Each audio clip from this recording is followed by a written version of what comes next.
राधे राधे दर्शकों, राधा माधव चैनल में आपका हार्दिक स्वागत है।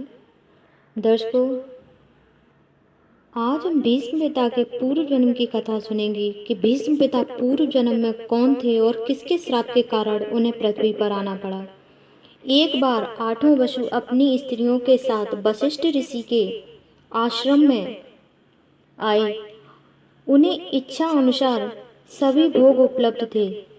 धौ नाम का एक प्रधान वसु भी था। जब धौ की पत्नी ने गाय को देखा तो उसने धौ से पूछा, यह उत्तम कामधेनु गाय किसकी है? धौ ने उत्तर दिया, यह ऋषि वशिष्ठ की है। जब धौ ने उसे बताया कि इस गाय का दूध अगर कोई भी स्त्री पुरुष सेवन कर ले तो वह 10 वर्ष तक जवान और निरोग रहता है। तब धौ की पत्नी ने कहा, मेरी एक सखी मृत्यु लोक में रहती है, वह राज ऋषि उसी नर की पुत्री है। आप उसके लिए ही इस गाय को बछड़े सहित अपने साथ ले चलिए। धौ के मन में कोई अपना निजी स्वार्थ नहीं था, फिर भी अपनी पत्नी के कहने पर उसने कामधेनु को चुरा लिया। इस कार्य में सभी वसु सम्मिलित थे। जब वशिष्ठ मुनि आश्रम आए तो उन्हें कामधेनु गाय और बछड़ा कहीं दिखाई नहीं पड़ा।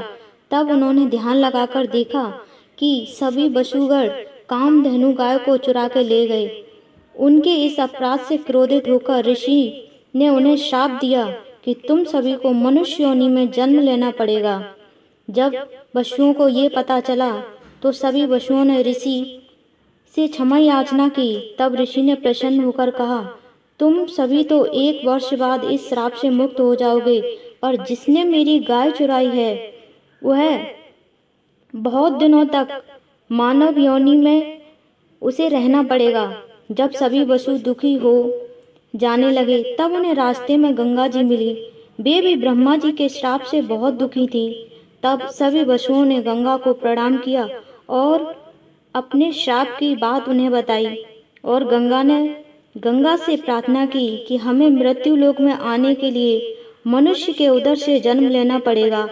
आप राज ऋषि संतनु को पति के रूप में स्वीकार कर हमारी जननी बनने की कृपा करें और हमारा जन्म होते ही आप हमें गंगा के जल में फेंक दीजिएगा। तब गंगा जी ने स्वीकृति दे दी। फिर गंगा जी ने संतनु से विवाह कर लिया। समय अनुसार 7 वसुओं का जन्म हुआ। जन्म लेते ही गंगा ने उन्हें गंगा में फेंक दिया और उन 7 वसुओं को श्राप से मुक्ति मिल गई। पर अंत में धौ नाम के वसु का जन्म हुआ तो गंगा उन्हें अपने साथ लेकर गंगा में अंतर्ध्यान हो गई और दर्शकों यही धौ नाम का वसु भीष्म पिता बना। जब यह बड़ा हो गया तो गंगा ने संतनु को उन्हें वापस लौटा दिया। दर्शकों, ये थी भीष्म पिता की पूर्व जन्म की कहानी। किस तरह धौ नाम के वसु को ऋषि वशिष्ठ का श्राप लगा और उन्हें पृथ्वी पर मनुष्य योनि में भीष्म पिता के रूप में जन्म लेना पड़ा। अगली कहानी में फिर मिलेंगे, तब तक के लिए जय जय श्री राधा कृष्ण।